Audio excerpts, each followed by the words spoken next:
Je préfère vous avertir que le message que je vais partager sera un peu dur, sera même inconfortable. Ce n'est pas le message que j'avais prévu de partager sur David, et c'est un message que j'avais prévu depuis plus de 2 semaines et qui mijotait en moi. Et hier, alors que je priais, je sentais en moi le Saint-Esprit qui me dit, oublie pas Tamar, oublie pas Tamar. Et aujourd'hui, j'aimerais vous parler du cri de Tamar. Prenez avec moi vos Bibles dans le 2e livre de Samuel, à partir du verset 13.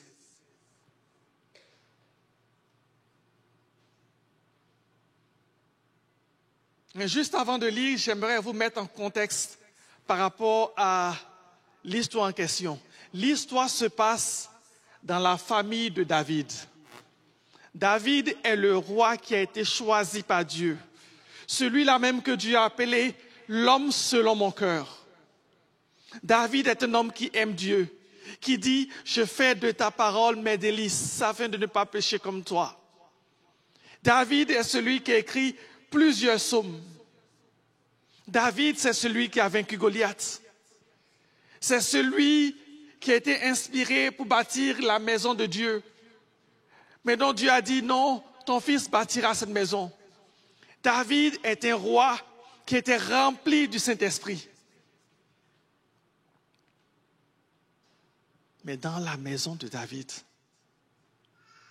se passe ceci. Lisons. Après cela, voici ce qui arriva. Absalom, fils de David, avait une sœur qui était belle et qui s'appelait Tamar. Et Amnon, fils de David, l'aima. Juste pour vous mettre en contexte, David était polygame. Et Amnon et Tamar sont des demi-frères. Amnon était tourmenté jusqu'à se rendre malade à cause de Tamar, sa sœur, car elle était vierge. Et il paraissait difficile à Amnon de faire sur elle la moindre tentative. Amnon avait un ami nommé Joanab, fils de Chiméa, frère de David. Tout se passe dans la maison. Ça se passe entre demi-frères, ça se passe entre cousins. Joanab était un homme très habile. J'aime pas l'expression habile, parce que ça ne montre pas pleinement le côté de malversation. Dans la version anglaise dit « he was cunning ». C'est mieux parce que c'était un homme qui était rusé, qui était dans le sens malin par rapport à l'ennemi. Il dit « Pourquoi deviens-tu ainsi chaque matin, plus maigre?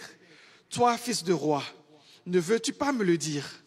Amnon lui répondit « J'aime Tamar, ma sœur, la sœur d'Absalom, mon frère. » Joanab lui dit « Mets-toi au lit, fais le malade. Quand ton père viendra te voir, tu lui diras « Permets à Tamar, ma sœur, de venir me donner à manger. Qu'elle prépare un mets sous mes yeux, afin que je le voie et que je le prenne de sa main. » Amnon se coucha et fit le malade. Le roi vint le voir et Amnon dit au roi, « Je te prie que Tamar, ma sœur, vienne faire 2 gâteaux sous mes yeux et que je les mange de sa main. » David en envoya dire à Tamar dans l'intérieur des appartements, « Va dans la maison d'Amnon ton frère et prépare-lui un mets. » Tamar alla dans la maison d'Amnon son frère qui était couché. Elle prit de la pâte, la pétrit et prépara devant lui des gâteaux et les fit cuire. Prenant ensuite le poêle, elle les versa devant lui. Mais Amnon refusa de manger. Il dit, « Faites sortir tout le monde. » Et tout le monde sortit de chez lui. Alors Amnon dit à Tamar, « Apporte-les dans la chambre et que je mange de ta main. » En fait, il voulait qu'elle prenne elle-même le gâteau, qu'elle les mette dans sa bouche. Tamar prit les gâteaux qu'elle avait faits et les porta à Amnon, son frère, dans la chambre. Comme elle les lui présentait à manger, il a 16 ans et lui dit, « Viens, couche avec moi, ma sœur. » Elle lui répondit, « Non, mon frère, ne me déshonore pas, car on n'agit point ainsi en Israël. Ne commets pas cette infamie. Où irai-je, moi, avec ma honte? Et toi, tu serais comme l'un des infâmes en Israël. Maintenant, je te prie, parle au roi, et il ne s'opposera pas à ce que je sois à toi. Mais il ne voulut pas l'écouter. Il lui fit violence et la déshonora et coucha avec elle. Voilà ce qui me choque.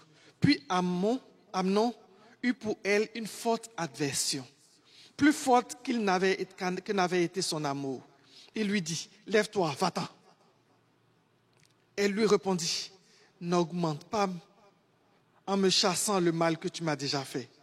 Il ne voulut pas l'écouter et appelant le garçon qui le servait, il lui dit, qu'on éloigne cette femme de moi et qu'on la mette dehors et ferme la porte après elle.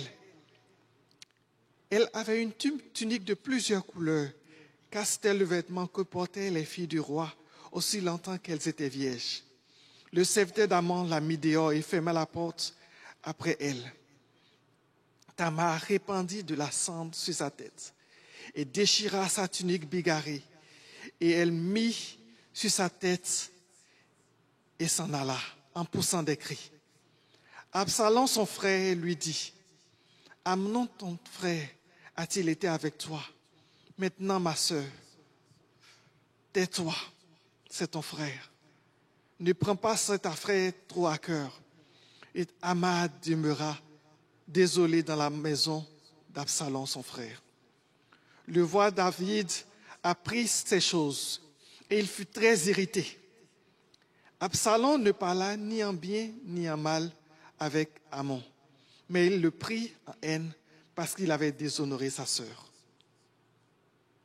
On continue.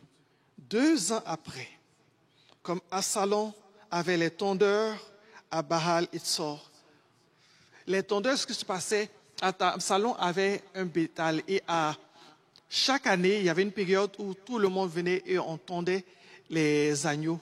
On prenait la laine et c'était une grande fête parce que cette laine était vendue. Alors il dit, 2 ans après, Absalom avait les tondeurs à Baal-Hatzor, près d'Éphraïm. Il invita tous les fils du roi. Absalom alla vers le roi et dit, voici ton serviteur à les tondeurs, que le roi et ses serviteurs viennent chez ton serviteur. Et le roi dit à Absalom, non mon fils, nous n'irons pas pour toi de peur que nous ne soyons en charge. Absalom le pressa, mais le roi ne voulut point l'écouter, il le bénit. Absalom dit, permets du moins à Amnon mon frère de venir avec nous. Le roi lui répondit, pourquoi irait-il chez toi? Sur les insistants d'Absalom, le roi laissa aller avec lui Amnon et tous ses fils. Absalom donna cet ordre à ses serviteurs. Faites attention, quand le cœur d'Amnon sera égayé par le vin, et que je vous dirai, frappez Amnon, alors tuez-le. Ne craignez point, n'est-ce pas moi qui vous l'ordonne? Soyez fermes et montrez du courage. Les serviteurs d'Absalom traitaient Amnon comme Absalom l'avait ordonné. Et tous les fils du roi se levèrent et montèrent chacun sur son mulet et s'enfuirent. Comme ils étaient en chemin, le bruit parvint à David qu'Absalom avait tué tous les fils du roi, qu'il en était pas resté un seul.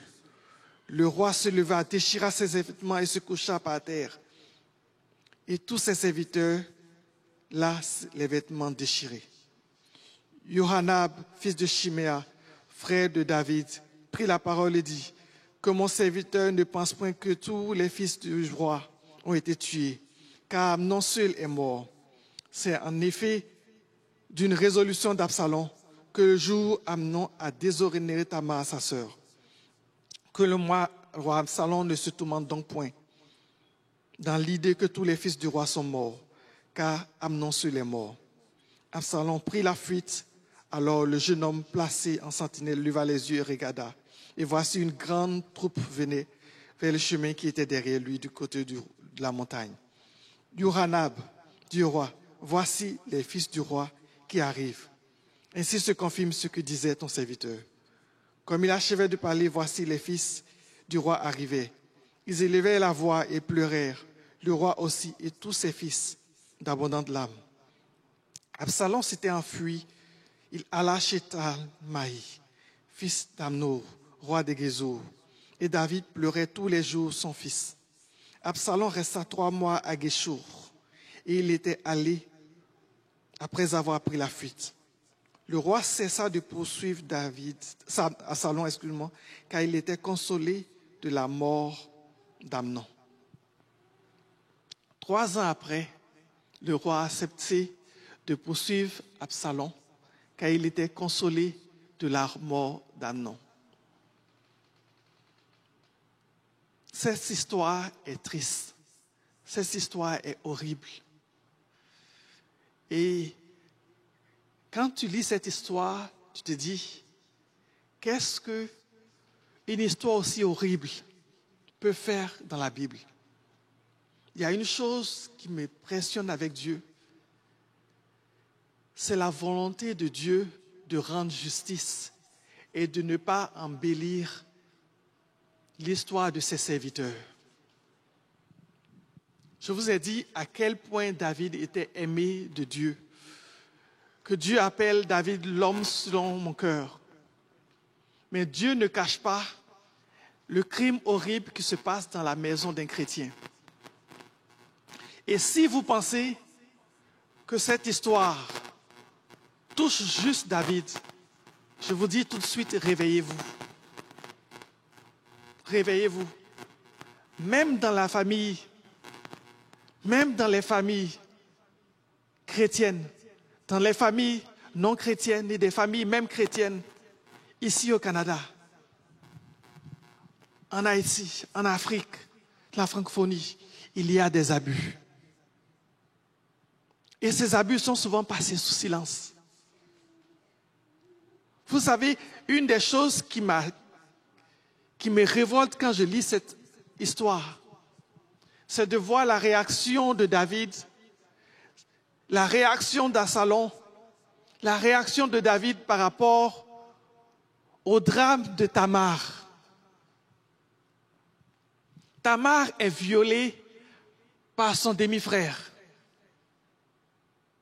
Il la viole et dès qu'il la viole, il la met dehors, il la chasse de la maison.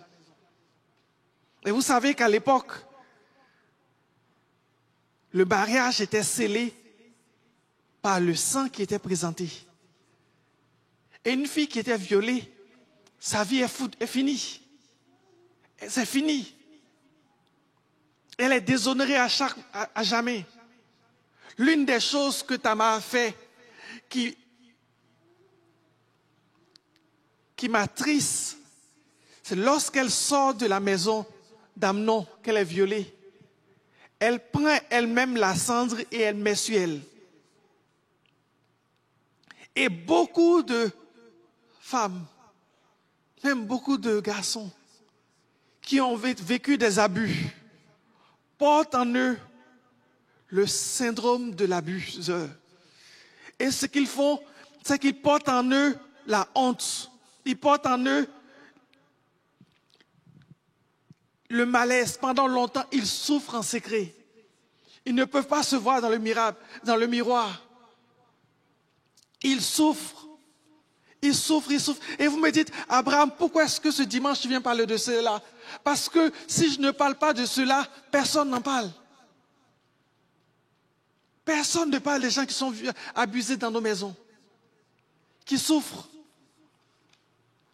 Personne ne parle des filles qui se font abuser et dont personne ne parle. Personne ne parle de Tamar. Personne ne parle de Tamar. Imaginez, juste pour vous donner quelques statistiques. Je regardais les statistiques selon le Canada et par rapport au regroupement des Québécois descendants d'aide. 5% des crimes sexuels sont rapportés à la police. Ici au Canada, juste 5%.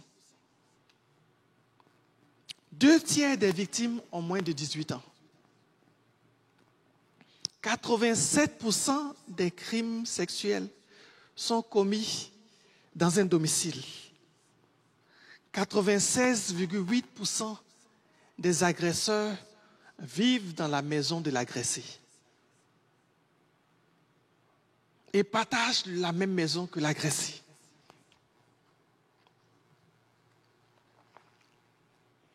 Dans certaines régions du Canada, 41% des femmes ont été victimes d'une agression sexuelle.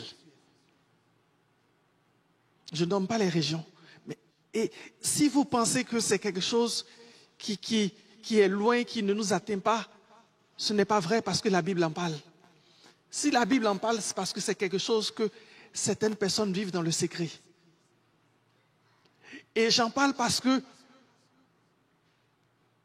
la femme qui a été blessée, qui a été abusée, elle va porter cette blessure en elle jusque dans son mariage.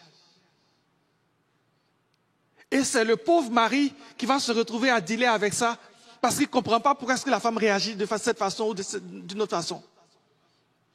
Vous savez, j'ai parlé avec ma fille les semaines passées et puis ma femme lui disait, il y a certaines choses que tu ne veux pas, il y a certaines choses, parce que je lui disais, tu ne peux pas sortir à telle heure, tu ne peux pas aller à tels endroits. Et puis, vous savez, ma fille a 12 ans, elle est adolescente, elle est grande. Et elle me disait, mais papa, je suis grande. Et puis je dis, non, tu ne comprends pas. Il y a certaines choses que tu ne veux pas que ça arrive à tes enfants, parce que quand ça arrive, on ne peut pas faire marche arrière. Il y a certaines choses que quand c'est arrivé, tu ne peux plus retourner en arrière. On peut voler ta voiture, tu peux t'en acheter une autre. Mais quand tu es agressé, la Bible parle des péchés du sexe, et c'est un péché qui touche directement l'âme, qui blesse à l'intérieur. Et aujourd'hui, ma voix s'élève par rapport à tous ceux qui ont vécu des abus et qui souffrent dans l'intérieur. Parce que c'est des choses qu'on ne peut pas effacer. Vous savez, on dit que Dieu peut tout. Je vais vous choquer, mais non, c'est pas. Il y a des choses que Dieu ne peut pas. Une chose que Dieu ne peut pas effacer ton passé. Dieu ne peut pas effacer ton passé. Dieu va te guérir de ton passé. Si tu as volé, tu demandes pardon, Dieu va te restaurer, mais tu as volé quand même. Est-ce que vous me suivez? Si tu as tué quelqu'un, Dieu peut-être va ressusciter la personne, mais tu l'as tué. Ce qui s'est passé hier là, Dieu ne peut pas changer hier. Est-ce que vous suivez ce que je dis? Le passé là, Dieu ne peut pas changer ton passé. Il y a des choses que je ne veux pas que ça m'arrive, je ne veux pas que ça arrive à nos enfants, je ne veux pas que ça arrive à tes enfants, parce que c'est des choses qui les suivent toute leur vie. Et dans le ministère, j'ai eu la triste expérience de dealer avec des gens qui sont dans l'église et qui ont été abusés. Et c'est triste et c'est douloureux. C'est douloureux pour les chrétiens, c'est douloureux pour les parents, c'est douloureux pour tout le monde. Et comme je vous dis, ce n'était pas mon sujet de prière. Hier, quand je priais Dieu, je sentais comme il me disait, Abraham, parle de Tamar. Parce qu'il y a des Tamar qui criaient, personne ne les entend. Et malheureusement, il y a des abuseurs dans l'église. Il y a des abuseurs dans nos maisons. Il y a des Amnon qui sont là. Vous savez, le mot Amnon signifie fidèle. Il y a des gens qui arrivent dans l'église qu'on appelle fidèles, mais qui ne sont pas fidèles. La Bible dit que c'est des loups dans la bergerie. Et ces loups dans la bergerie, là, ils sont là pour détruire. Ils sont là pour détruire. Et c'est triste. Et c'est triste et c'est malheureux. Vous savez, tout cela aurait pu être évité si dès le début, Amnon, qui était attiré par sa sœur, s'était tourné vers un leader spirituel pour demander de l'aide. Parce que, mes amis, mes bien-aimés, le grand malheur de nous les chrétiens, lorsque nous sommes tentés, et c'est là que l'ennemi joue le plus, c'est de confondre tentation avec péché. Ce n'est pas parce que tu es tenté par rapport à quelque chose que ça veut dire que tu es mauvais. Ce n'est pas parce que tu es tenté de coucher avec la femme de ton prochain que ça veut dire que tu es mauvais. C'est une tentation. Ce n'est pas parce que tu es tenté de coucher avec telle personne que ça veut dire que tu es mauvais. C'est une tentation. Est-ce que vous me comprenez? Ok, je vais me mettre dans un contexte plus terre à terre, pour que vous compreniez. Quand on prend les exemples, il faut prendre tous les exemples par rapport au pasteur, c'est mieux. Prenons que je suis tenté de coucher avec la femme du pasteur Holguin. C'est sûr que le pasteur va me régler mon compte, ça c'est sûr. La tentation est là. Vous me suivez? La tentation, c'est l'ennemi qui te susurre quelque chose dans la tête. Quand la tentation est arrivée et que ça te tourmente, prends cette tentation, va voir un leader pour dire « Je suis tenté ». Ça me tourmente pour qu'il prie pour toi. Le problème avec nous les chrétiens, c'est qu'on est orgueilleux, on tient tellement à notre réputation que lorsqu'on est tenté par rapport à quelque chose, on ne se tourne jamais vers la bonne personne. On se tourne vers nos amis, qui ne sont pas forcément les meilleures personnes spirituelles pour nous éclairer.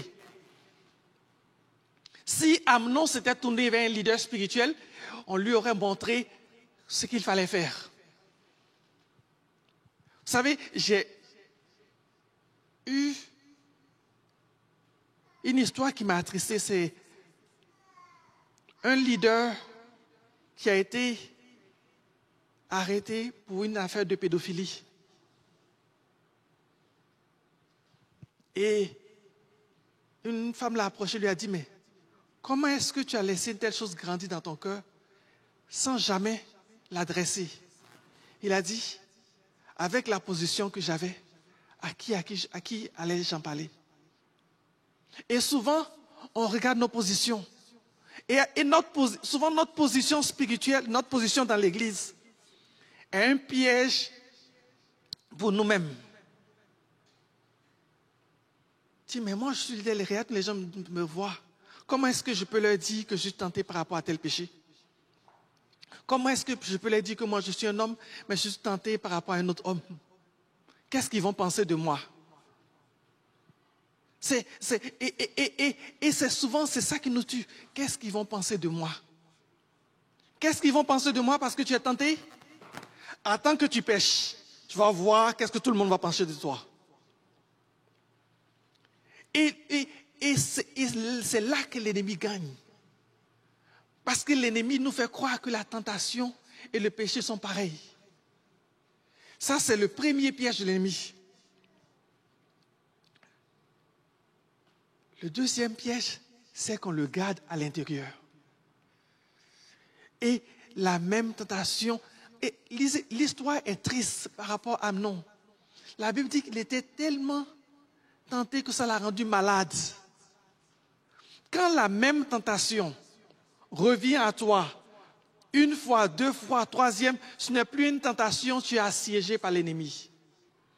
Et si tu es assiégé par l'ennemi, demande l'aide à un leader spirituel pour qu'on prie pour toi. Parce qu'il y a des gens qui sont établis dans l'église pour prier pour toi, pour briser ce siège que l'ennemi a mis sur toi. La même tentation revient une fois, deux fois, trois fois. Ce n'est plus une tentation, c'est un pattern. Demande de l'aide. Demande de l'aide. Demande de l'aide. Je ne sais pas comment le dire, mais quelqu'un m'entend aujourd'hui, je dis demande de l'aide. L'aide est là. Dans la maison de Dieu, l'aide est là. L'aide est là. Vous savez, je vais vous raconter une histoire. Je vais vous parler de moi. Je vais vous raconter une histoire. Puis vous en ferez ce que vous voulez. J'avais, je crois, 27 ans. À l'époque, je ne sais plus. Je venais d'arriver au Canada. J'étais en résidence universitaire. Et pendant les vacances, les résidences universitaires se vident et puis il y avait très peu de personnes. J'étais jeune chrétien. Puis il y a une fille qui est venue me voir. Elle était jolie, une belle blonde là. Puis elle est venue me voir une culotte toute courte, presque d'une idée m'a dit, Abraham, c'est bien qu'on est seul maintenant parce que je pense que moi, depuis longtemps, tu me plais bien, je pense que c'est l'occasion pour qu'on fasse de plus amples connaissances. Quand elle a dit plus ample connaissance, elle riait et puis je comprenais ce qu'elle voulait dire. Et puis je la regarde, elle est jolie. Je suis seul, elle est devant moi et je ne sais pas quoi faire. J'ai pris mon téléphone, j'avais un ami chrétien qui était à côté, je l'ai appelé, je lui ai dit, il s'appelait Sylvain, je lui ai dit, Sylvain, viens me chercher. Il avait un char. Viens me chercher tout de suite. Il dit, pourquoi? J'ai dit, viens me chercher, il y a une fille qui me plaît, qui est jolie et qui veut faire plus ample connaissance avec moi. Il dit, tu n'es pas capable de résister? J'ai dit, mon ami, si je tombe, tu porteras l'opprobre de mon péché. Je vous garantis que ça n'a pas pris 10 minutes pour qu'il soit devant ma porte me chercher. Il est arrivé, il a vu la fille, il dit, mon gars, je te comprends, sortons d'ici. Vous savez, souvent, nous les chrétiens, on se met nous-mêmes dans des situations horribles parce qu'on ne demande pas l'aide. On ne demande pas l'aide. On ne demande pas l'aide. Tu vois la fille, tu sais la fille te plaît, tu l'invites chez toi pour une séance de prière. Tu vas prier comment? Il faut se dire la vérité. Elle te plaît, tu dis viens la sœur, on va prier, vous allez prier comment? Elle va prier, quand elle va se mettre à genoux, tu vas voir ses seins devant toi, tu vas prier comment? Non, il faut qu'on se parle terre à terre. Je sais que c'est choquant, mais il faut qu'on se dise les choses terre à terre.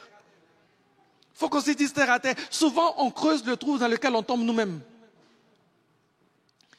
Joseph était un homme qui craignait Dieu. Quand il a vu la femme de, comment il s'appelle, Potiphar, il a fui. Il y a certains péchés par rapport auxquels tu ne résistes pas, tu fuis. Tous les péchés qui concernent la souillure et autres là, tu ne résistes pas, tu fuis.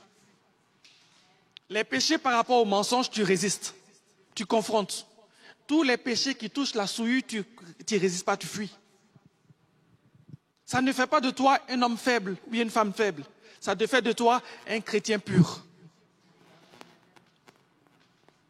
Mes amis, j'ai fui. J'ai fui. Et je suis en vie aujourd'hui. Et je suis en vie aujourd'hui. Il y a des jours où il faut fuir. Non, faut pas jouer au dur. Faut pas jouer au dur devant le péché. La Bible dit ce n'est pas avec la chair et le sang. Et le pauvre gars a été tourmenté par un péché jusqu'à se rendre malade. Quand la tentation te tourmente, que tu n'arrives pas à dormir, demande de l'aide. Demande de l'aide. Demande de l'aide. Mon frère, ma soeur, demande de l'aide. Il faut qu'on arrête. Vous savez, il y a des choses que je vois dans... Il y a des choses qui m'amusent. Il y a des gens qui viennent te voir et te disent, pasteur, j'ai trompé ma femme. Prie pour moi, mais il ne faut pas dire à ma femme. Ce n'est pas de la repentance. Ce n'est pas de la repentance. Le fils prodigue, quand il revient chez son père, il dit à son père, Père, pardonne-moi car j'ai péché contre le ciel et contre toi. Mon péché, ça va dans le vertical, ça va également dans l'horizontal. Mettez-vous à la place de Tamar. Elle est violée, elle est blessée. La Bible dit que David a été très en colère quand il a appris cela. David est le roi, il est le juge d'Israël. Il a été en colère quand il a appris cela. Il a été en colère, mais il n'a rien fait. Et c'est ça, le drame des gens qui sont abusés. C'est que souvent, ils disent, on est en colère, mais on ne fait rien. Je vais vous dire quelque chose.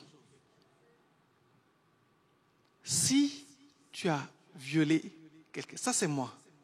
Si tu as violé quelqu'un, que tu viens me dire, je vais prier pour toi, pour ta délivrance, pour ta restauration. Ça c'est un. Deuxième point, je vais te dénoncer à la police. Pourquoi? Parce que c'est un crime. Parce que c'est un crime. Parce que c'est un crime. Parce que c'est un crime. Il faut que justice soit rendue. Ce n'est pas parce que Dieu a pardonné ton péché que justice ne doit pas être rendue. Si tu tues quelqu'un, tu dois aller en prison. Même si Dieu pardonne ton péché, tu dois aller en prison. Il faut que justice soit rendue. Il est important, il est crucial que dans la maison de Dieu, que dans nos maisons, justice soit rendue. Parce que quand justice n'est pas rendue, Tamar souffre. Imaginez la fille qui a été violée. Amnon vient dans la maison pour le pâté. Il boit, il se saoule, et puis tu le vois. Tu vois ton violeur devant toi, tu vois ton abuseur devant toi qui rit, qui fait le pâté avec les autres. Et puis toi, tu souffres. Et souvent même dans des églises, il y a des leaders qui ont abusé de certaines personnes. Et puis des gens sont à l'église, puis tu le vois, tu souffres. Et puis justice n'est pas rendue. C'est pas normal. C'est pas ce que Dieu veut. Je sais que vous me trouvez dur, je sais que c'est pas un message pour dimanche, mais si c'est un message pour le peuple de Dieu. Parce que quelqu'un doit parler de Tamar. Quelqu'un doit parler des gens qui souffrent en secret et dont personne ne parle. C'est beau de dire le Saint-Esprit, la gloire de Dieu, les promesses de Dieu. Mais les cœurs brisés, qui s'en occupe? Les gens qui portent des troubles, des traumas en eux, qui s'en occupe? Tout ce qu'on leur dit, c'est Dieu est bon. Mais Dieu est bon, ça signifie quoi? Il est crucial que la justice soit rendue. Vous savez, je vais vous montrer un secret que Dieu donne à son peuple.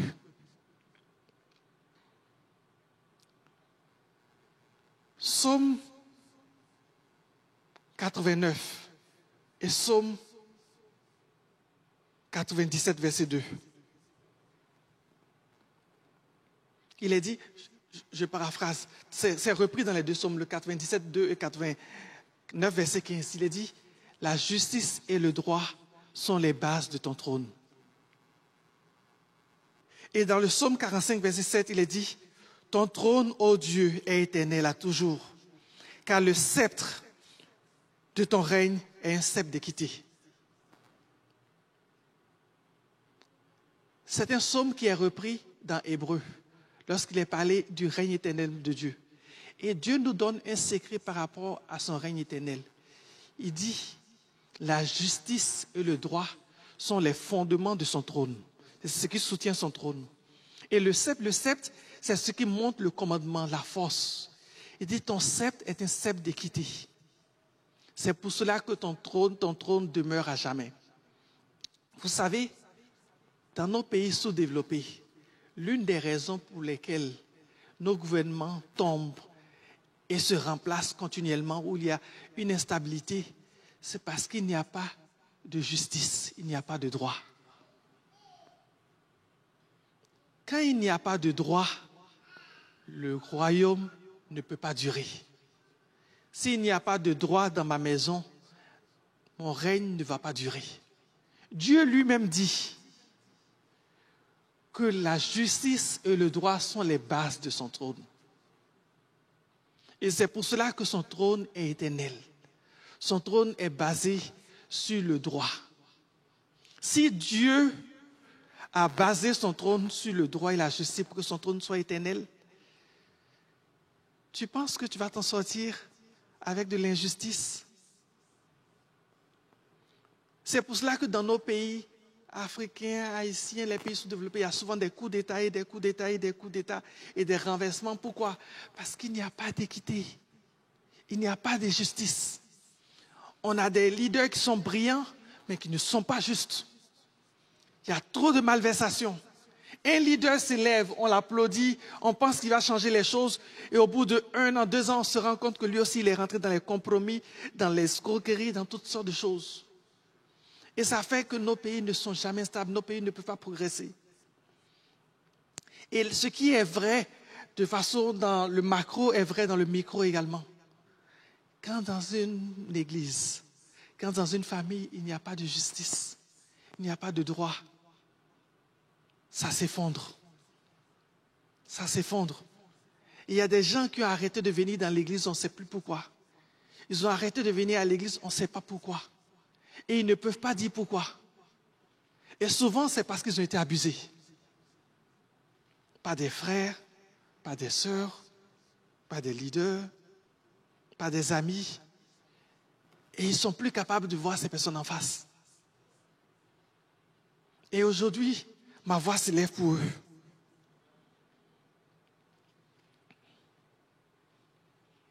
Vous savez, comme je dis,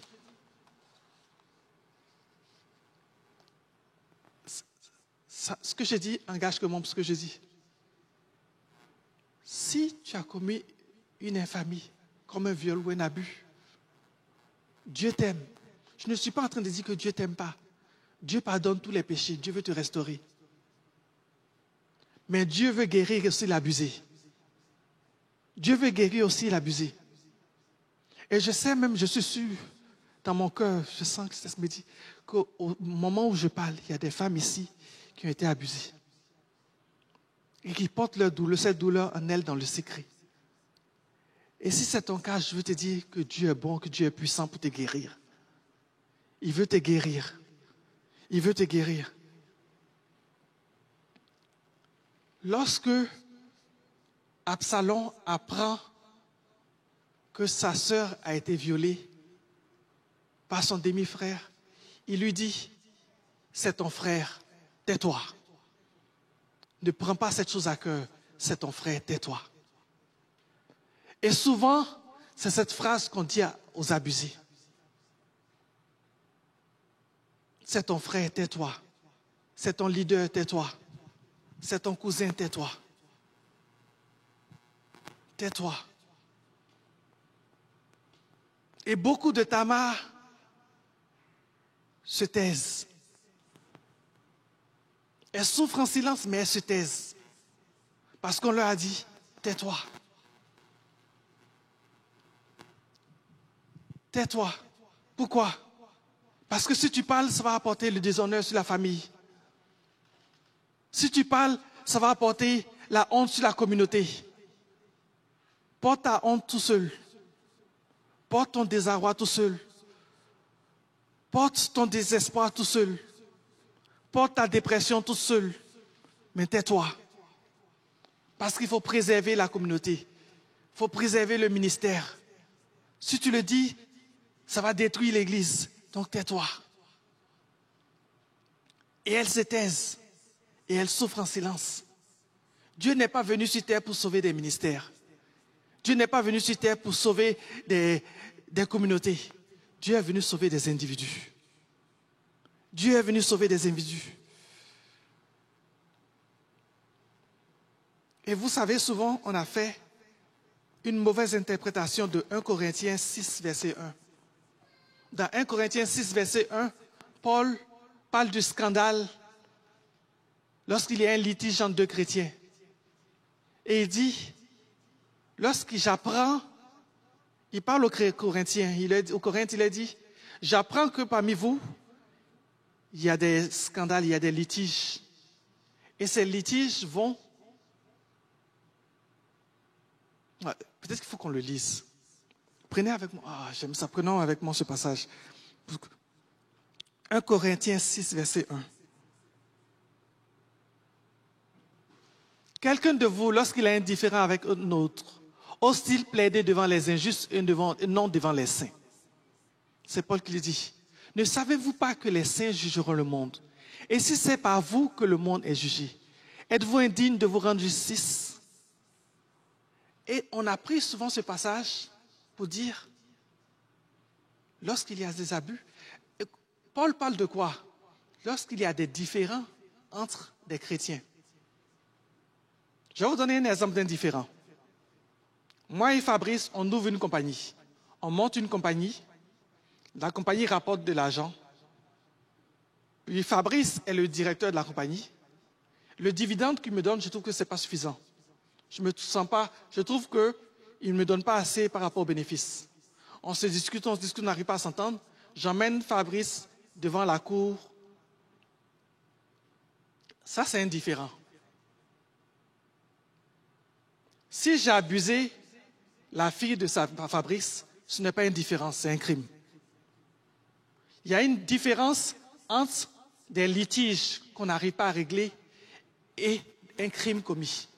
Paul ne parle pas ici des crimes qui sont commis. Il parle des différences des frères, et les frères n'arrivent pas à s'entendre. Il dit, entre vous là, vos différences, vous devez arriver à vous entendre. Si vous n'êtes pas capable de vous entendre par rapport à vos différends, il y a un problème. C'est ce que Paul leur dit. Il ne parle pas des crimes qui sont commis. Parce que dans un litige, chacun fait valoir son droit. Dans un abus, il y a une victime et il y a un abuseur. Est-ce que vous voyez la différence? Dans un litige, il y a deux personnes qui font valoir chacun leurs droits. Dans un abus, il y a quelqu'un qui a abusé, il y a quelqu'un qui est à terre. Dans le cas de l'abus, il y a quelqu'un qui est à terre.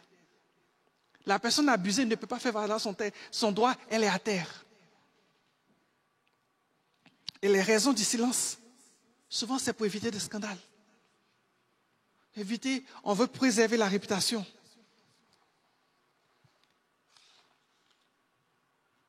Et Tamar, pendant 2 ans, est restée enfermée dans la maison de son frère Absalom. 2 ans.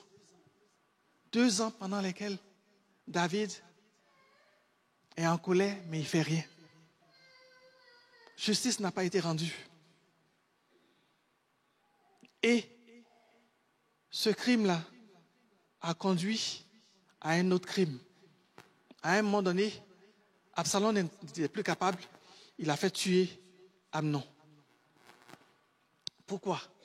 Parce que quand les choses ne sont pas ramenées à la lumière, l'ennemi continue de les exploiter. Si le crime d'Amnon avait été ramené à la lumière et que David avait dealé avec cette infamie, il ne se serait pas retrouvé avec un meurtre. Il ne se serait pas retrouvé avec un meurtre. Et j'en parle pourquoi? Parce que ça ne se passe pas dans la maison de n'importe qui. Ça se passe dans la maison du bien-aimé de Dieu, de David.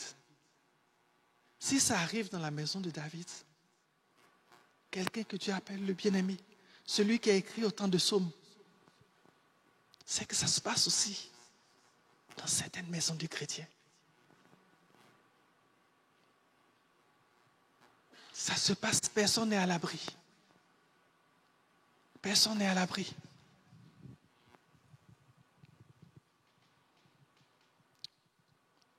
Et ce qui me renverse le plus par rapport à David, c'est que lorsque David a appris qu'Absalom a tué son frère, il pensait que ses enfants sont morts, il a déchiré son vêtement. Et il a pleuré. Mais Tamar, il n'a pas déchiré son vêtement. Il n'a pas pleuré. Il y a des gens qui sont dans nos maisons, qui sont comme en vie, mais à l'intérieur, ils sont morts. Il y a des gens qui sont dans nos foyers, qui sont comme en vie, mais à l'intérieur, c'est la mort. C'est la mort. À cause d'un trauma, c'est la mort. Et on continue sans les voir. On continue sans les voir. On continue sans les voir. David, tu as déchiré ton vêtement et tu as poursuivi Absalom parce qu'il a tué Amnon. Mais quand Amnon a brisé la vie de Tamar, tu as fait quoi? Tu as fait quoi? Mon leader David, tu as fait quoi? Parce que Tamar, sa vie est foutue. C'est un fantôme. Toute la vie, tout le reste de la Bible, on ne parle plus de Tamar. On ne parle plus de Tamar. Sa vie est gâchée. Mais personne n'en parle. Personne n'en parle. Et alors que je priais, que je préparais mon message, j'entendais de ma voix, de mon cœur, le Saint-Esprit me disait, Abraham, parle de Tamar. Parle de Tamar. Parle de toutes les femmes qui crient en silence. Parle de tous les jeunes qui ont été abusés, qui crient en silence, même dans ma maison, et que personne n'entend. Et je suis venu aujourd'hui vous dire une seule chose.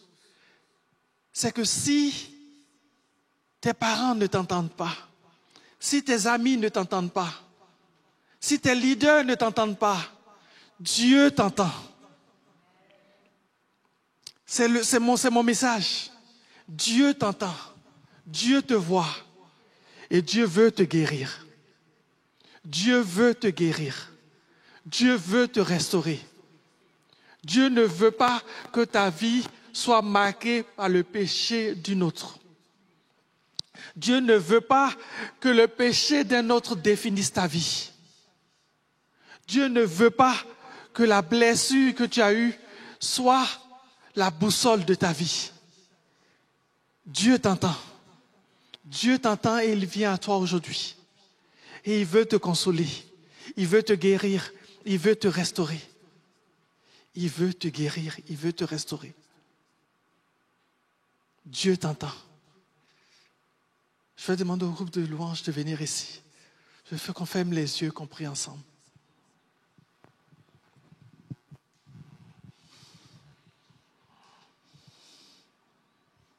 Saint-Esprit,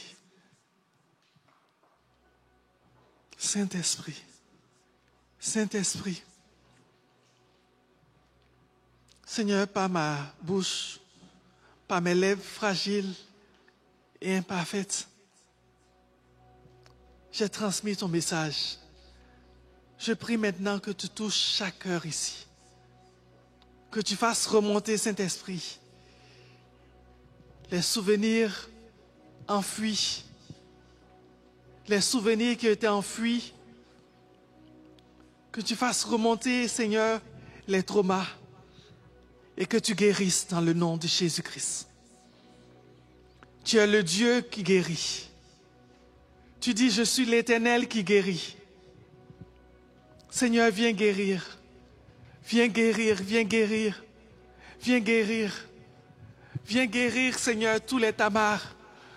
Tous ces gens qui ont souffert et qui souffrent encore dans le silence et que personne ne comprend, viens guérir, viens consoler. Oh Jésus, Saint-Esprit, Saint-Esprit.